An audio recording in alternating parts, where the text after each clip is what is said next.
great day to be in the house of the Lord. I am privileged today. God honors faithfulness, and I appreciate. I've asked Nathan to come. Come on, Nathan, and speak to us this morning. He's back there. He's already nervous. He's already pacing back and forth in the pew. And Nathan and Lauren have been faithful here for a lot of years, and they do a lot of stuff that you don't know about. And he's been teaching class and doing things, and I hadn't him at in the pulpit in a long time. And his father was a faithful pastor in Michigan for years and years and years. And I was privileged to take him fishing. Maybe one of the last times he was able to go fishing. So before he passed away, and I'm just glad to have Nathan and Lauren. I'm really glad to have Nathan and Lauren as part of our church, and appreciate the effort that they make to be a part. As a matter of fact, his wife Lauren, the other evening, whenever the accident happened, when I got to the hospital, Lauren was already there, and just that's the kind of folks they are. And so I'm so glad to have them here. And he hadn't been preaching as long as me, but if you'll listen, you'll be glad that you came today. And everybody say, God bless Brother Nathan.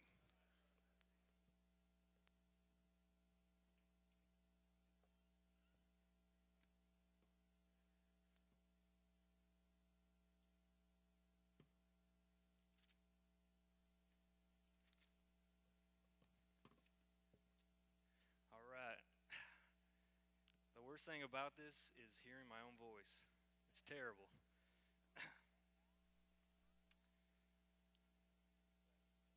All right, well, the way I teach, I've been teaching average age of 13, so it's probably not going to be the most intellectual type of teaching, but I've never been accused of that anyways. So uh, just me and Lauren were arguing about who was smarter. I think I am.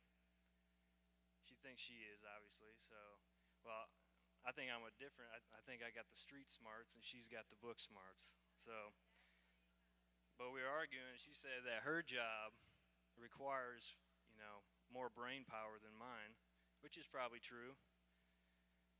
But I said this. I said, all right, you work 40 plus hours and you make $40, or you get paid for 40 hours. I work probably 30 hours at most, and I get paid for 40 hours. So you can come to your own conclusion on that. Yeah.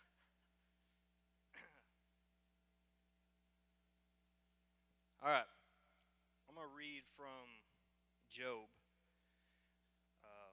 I don't bounce around in the Bible too much, because then my thing for doing that is I want to make sure, everything is right. I don't want to change the scriptures to fit what I'm saying. So I'm just going to be in Job. So Job 1, 6 through 8. One day the angels came to present themselves before the Lord, and Satan also came with them. The Lord said to Satan, "Where have you come from?"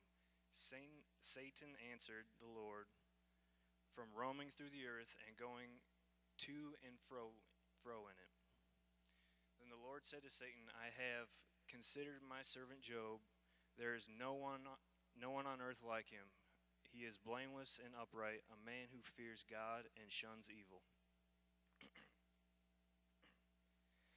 Well, first thing I get from that is very simple, is the devil has no power over us. All right?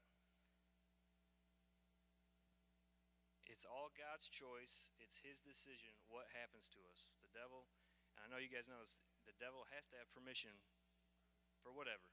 All right? He has no power. So, a question to you, and I ask a lot of rhetorical questions, or I like to say historical questions, because of one certain kid up there named Jackson Regan, who, I'll just tell you a little funny story. I was teaching, and it must have been earlier when I was teaching. I said, all right, this is going to be a rhetorical question. And then it went on, and I said, all right, now don't raise your hands, don't say anything, just think to yourself. And of course, nobody does that. So I asked the question, and I said, I just said, don't say anything. And Jackson, he's sitting right here. He says, "Oh, was that a historical question?" So from then on, I'm just going to use that historical. So, um, but what the question I had was, if the devil has no power, he has to get permission for everything, then why do we fear him so much? Why are we scared of what happens to us? Why are we scared of uh, the traps and the snares and the walls he puts in front of us?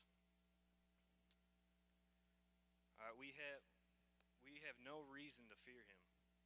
We have more power than he does through Jesus.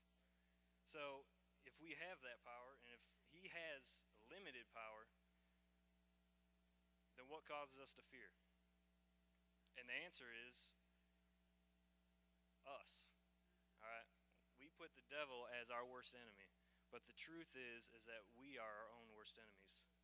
All right? We decide what happens. All right? And this, I don't know, this is just the way I see it.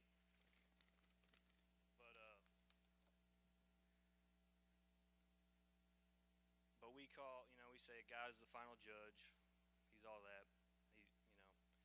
At the final time, he decides if we make it into heaven or not. Well, I kind of like to think that actually we are our judge.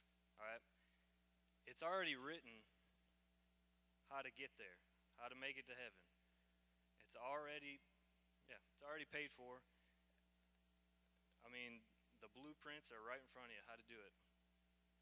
And God cannot go against his word. Would he like to have us all in heaven? Yes. But he can't go against his word. So ultimately, if we know what the fate is for unbelieving or whatever, then I like to see it as we have made that decision, not God. We made that decision not to go to heaven because we know what we should do. We know that we should repent. We know that we should love God. We know all this, but it's ultimately our choice if we follow that.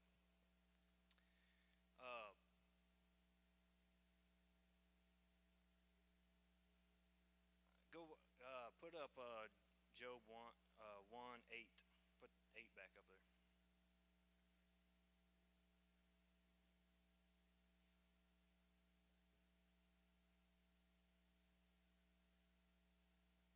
Okay. Then the Lord said to Satan, "Have you considered my servant Job? There is no one on earth like him. He is blameless and upright, a man who fears God and shuns evil." All right, so the devil's already roaming around looking for people to, try to destroy, to slip up. But what I want to say is, what I get from that is God has faith in you. All right? Now we hear that he'll never give us more than we can handle. But what that says to me is that he has faith in you, that he's willing to say, "Well, here, devil, go take on this man, go take on Job, and let's see who wins. Let's see who wins this battle." All right, God challenged Satan. Satan didn't go to God asking for permission, to hurt somebody. God challenged Satan.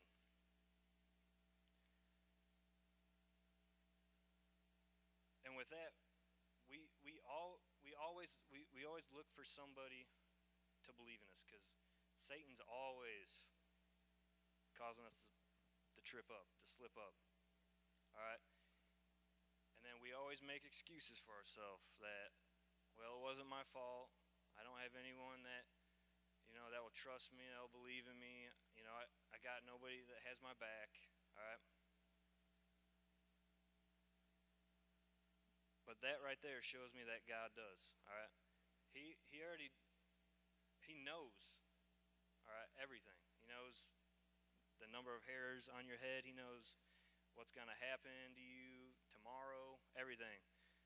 But uh, but even with that, he still believes in you till your very last day. He believes in you. Um,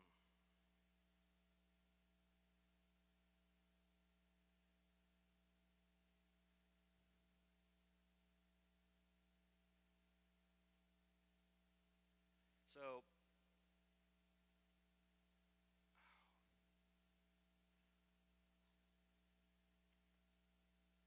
with him believing in us,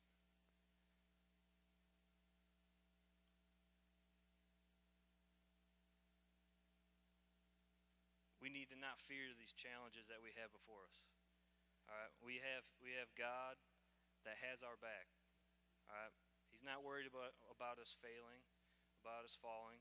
All He wants us to do is to stay true to Him. And what I want to talk about, so I'm finally to it, is our attitudes. Now this is gonna be, I'm probably gonna fly through this because I'm nervous. My mind keeps going blank on me, but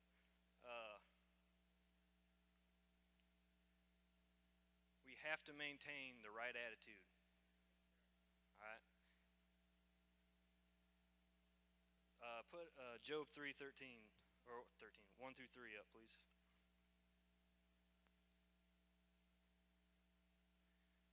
After this, Job opened his mouth and cursed the day of his birth. He said, "May the day of my birth perish, and the night it was said, a boy is born." All right. So, all right. Sorry, I skipped a bunch of stuff. I don't want to read through, because the book of Job, you could read all of it, and it's all self-explanatory pretty much. But, all right, the devil, took away all his family, took away his children, took away everything he had. All right, and now and then the devil asked, let him hurt his body, and then let him hurt his body. All right, so now we're to here. And put that back up, sorry.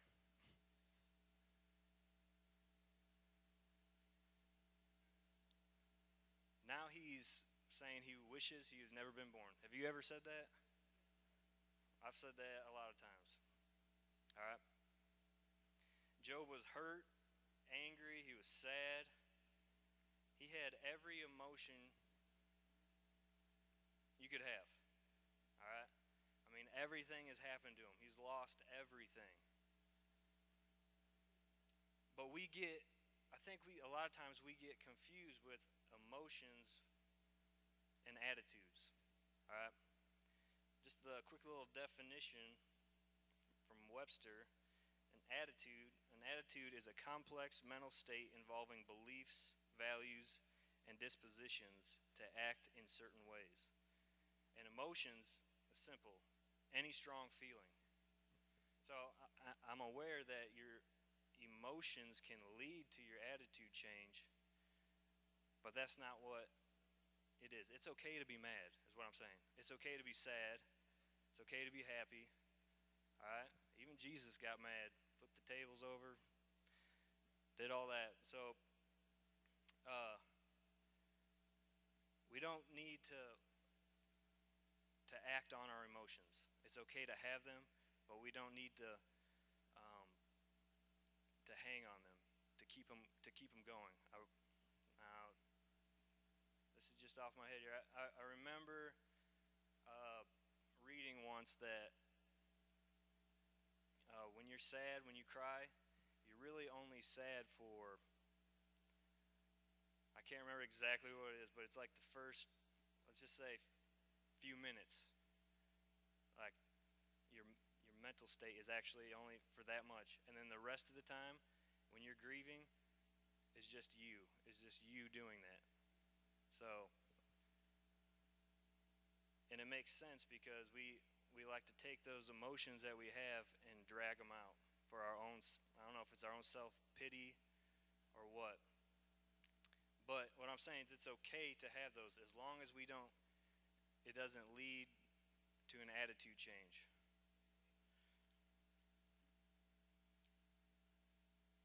And that I read the definition of attitude, a complex mental state involving beliefs, values, and dispositions to act in certain ways. At that time, Job's attitude towards God didn't change. So to know how, or to figure out how to not change your attitude is you have to think of what your attitude is anchored to. Or who is it anchored to? You could have it anchored to yourself. You could have it anchored to your happiness, anchored to somebody else that's, maybe living the life that you want to live. You want to be like them, so you're gonna act like them. It could be anchored to your spouse, your kids, your parents, your friends, your pastor. All right.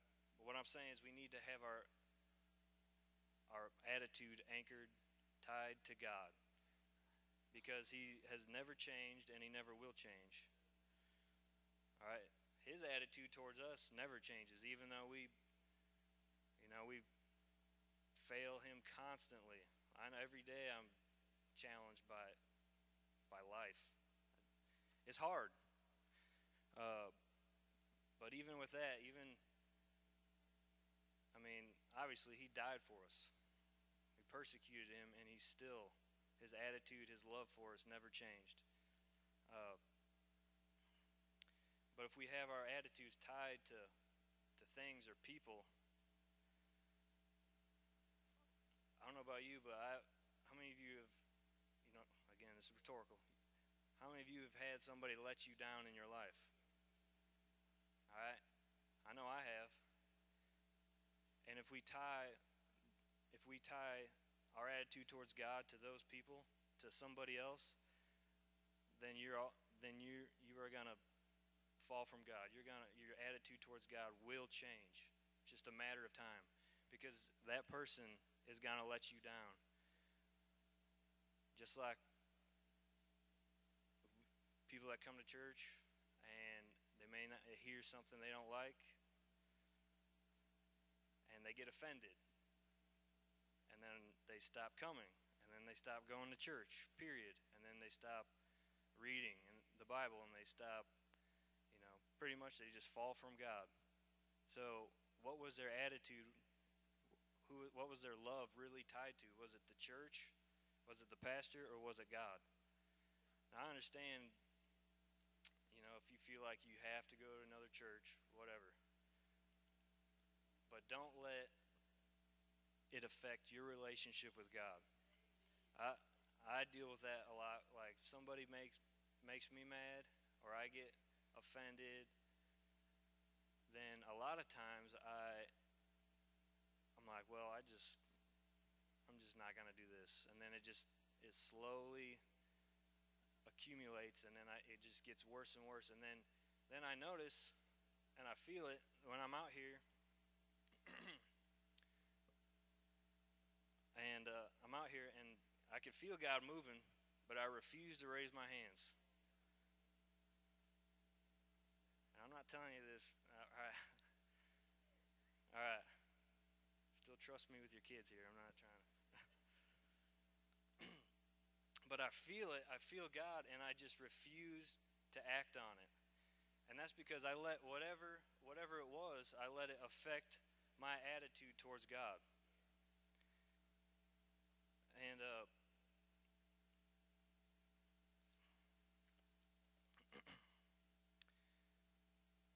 we have people in our lives that will hurt us, that will break us down. All right. Job 2:9, please.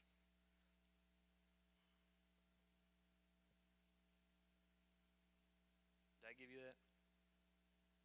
Job 2:9.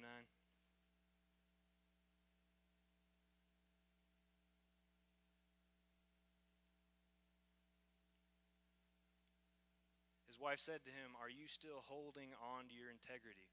Curse God and die." His own wife told him to curse God, just to forget him. Just move on, just go ahead and die and,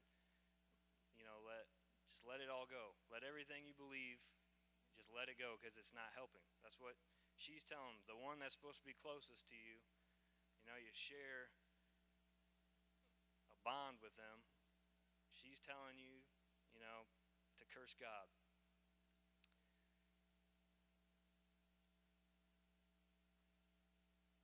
All right.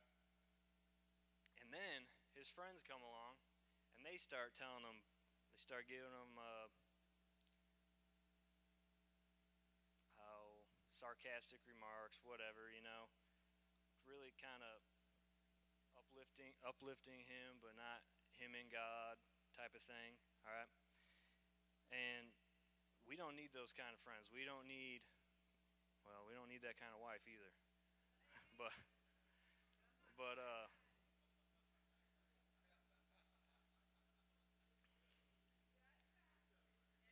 yeah.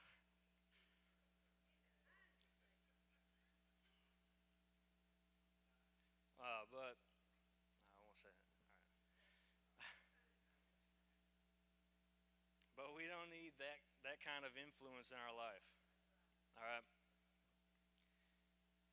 The thing that, and it just, I was already going to talk about this before anything happened, but the thing that happened to the Baker family, it really breaks my heart. I mean, she's 20 years old. It's just a senseless thing. I mean, nothing even happened. She wasn't doing anything stupid. I mean, just going on about her day, and something like that has to happen. It's terrible. So, just a little side note here is, all right, parents. I'm not saying this, don't take it the wrong way. This is kind of more encouraging. But be parents to your kids. All right, they don't need friends. They don't need you as friends. They need you as parents. I'll be their friend. All right? But they need you as parents to train them up in the way they should go. All right? You don't know when their last day is. All right? They may live forever. They should live longer than you. But they may not. And if you do things, you make them come to youth or you make them go to church, if they don't want to, make them. If they're mad at you, it's okay. I was mad at my parents a lot, but I still love them. All right? I didn't want to go to any of our youth things, but I ended up having a good time. So, whatever it is, if they don't want to do it and you know it's right, pretty much be a dictator towards them. All right? Even if you don't do it, make them do it. All right? There's plenty of times I'm tired and I don't want to go to the youth thing either. But I make myself go because, these,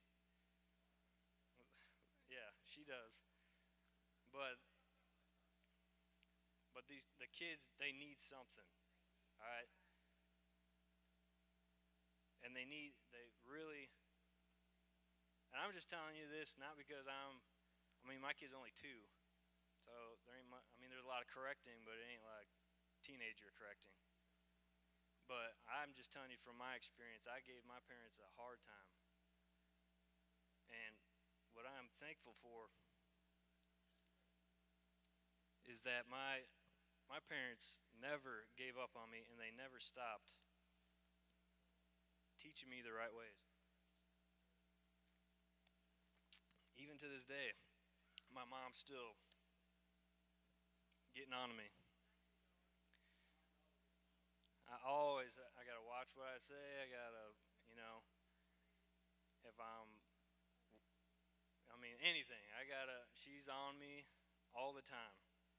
And it's not like doesn't do that thing where, oh, you're going to be in trouble type thing. It's, I'm disappointed in what you're doing. God, she'll throw a scripture at me. And that's what I'm terrible. I can't remember scriptures to save my life, but she'll throw something at me, and I'm like, oh. So she just, always, probably till she dies, she'll do that. But that's because she loves me, and she wants the best for me. I understand that. I didn't understand it then, but now I do. All right? But we need to be the type of friends that are uplifting. All right, that helps get through the hard times. All right. Of course, our attitudes will never change as long as everything's going good. Well, I can't say that. It may change. But it's easier to keep a good attitude towards God when everything is great. But then you think about it, where are you at if everything is going great? Everything's comfortable. Where are you at in God? Because what I have been taught is if you, now I'll say it's right. If everything's comfortable and you're okay with life, nothing bad's happening to you, do you really have that deep of a relationship with God? Because the devil ain't going to waste his time with somebody that he doesn't have to. He's not going to attack or put walls up in front of somebody that he doesn't have to slip up. All right? So my question to you is, where are you with God? And we need those type of friends. We need the type of friends that will uplift us and correct us in a loving way. All right? Job's friends didn't do that. But that's the type of friends I want. If the other friends are going to come at me and say, just like with the Baker family, I know there's people going to say, well, this guy needs to hang, this guy needs to die, he needs to be crucified, all that. I want to tell him, think about the good things of her. Think about, just keep God in it, because what happens when you do that, when you talk about that, the man that did it, then what happens is you lose your whole focus on, the important things, and it becomes, then you have bitterness build up in your heart, and you have hatred build up in your heart, and those two things are the hardest things to get rid of. It's hard. And then if you build that up, you have to forgive that man. So I'd just rather not build it up and then go ahead and forgive him to start off with. But easier said than done, I know. But all right, I'm almost done. But your attitudes ultimately control your outcome of your situation. Like I said, the devil will put anything in your path. He'll put any trap, any snare in there, and he does it for the one single purpose, and that's to change your attitude towards God. Because when he changes that attitude, he ultimately changes your outcome of that situation. We have two outcomes. If you do it through God, you have victory, no matter what it is. And if you do it through yourself, you have failure. So you have just two options, and you can choose between either one of those. All right. And Job, I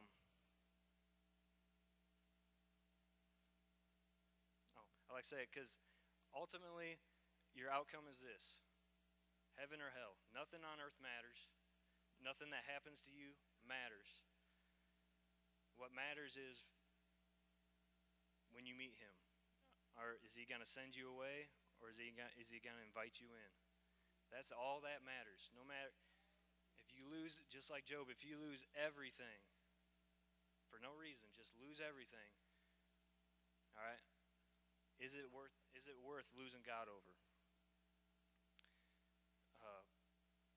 Job 6:8-10, real quick.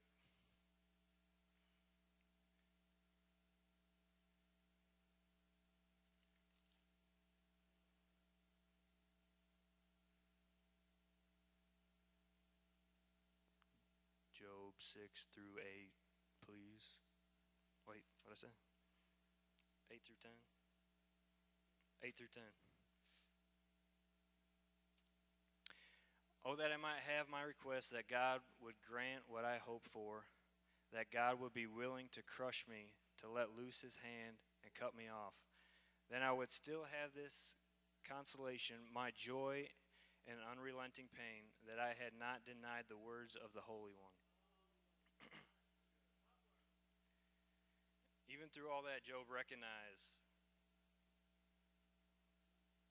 that the only thing that matters is that he stays true to God, that he stays faithful to God. And even, and it wears on you. I understand. Even it wore on Job. He began, to kind of slip, to kind of fall away. Real quick, Job 42:4-6.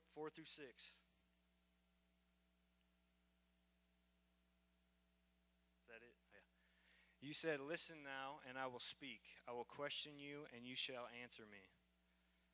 My ears had heard of you, but now my eyes have seen you. Therefore I despise myself and repent in dust and ashes. He recognized what he did, what he was doing. He was falling, and he repented. That's the key to everything. And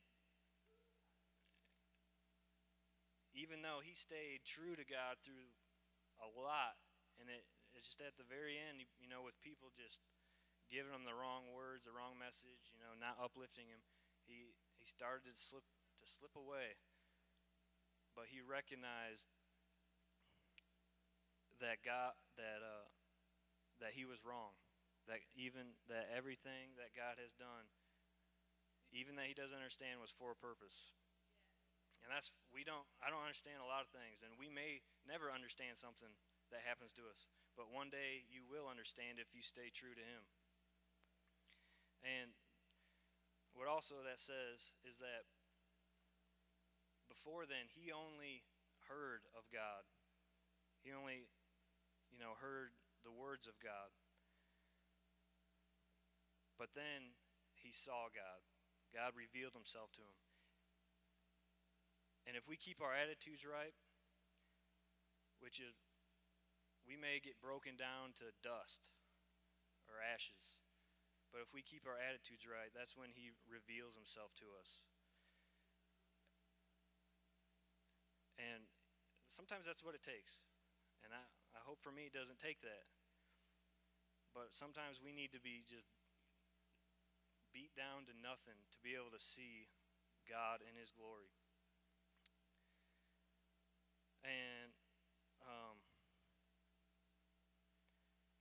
just like this situation, it'll be, or with the Bakers, it's one of the lowest of lows they'll ever go through in their life. All right, hopefully it's the only thing like that. But if we can help encourage them and help them to recognize that through this, God is doing something that we may not see, and that he can get glory from it, and if they keep the attitudes right, and if we keep our attitudes right, because it affects us too, that he will reveal himself to us, and we can make it through anything. All right, that was it. That was a bad closing.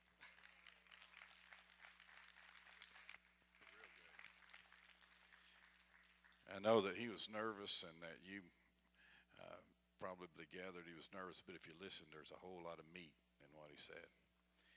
I want to be level-headed, don't you? Let's stand together. I did a foolish thing a few years ago. It's good to see Canaan. I saw Canaan back there. So good to see. Let's give Canaan a big hand. Good to see Canaan. I learned to be level-headed when I took flying lessons. I tried to fly an airplane one time, and I learned something about flying an airplane. If that nose of that plane is just 1 degree, it's called the attitude of the plane. If it's just 1 degree up, and you fly that thing long enough, it'll stall. It'll stall, and when it stalls, you just keep. How many of you know you have ups and downs in life?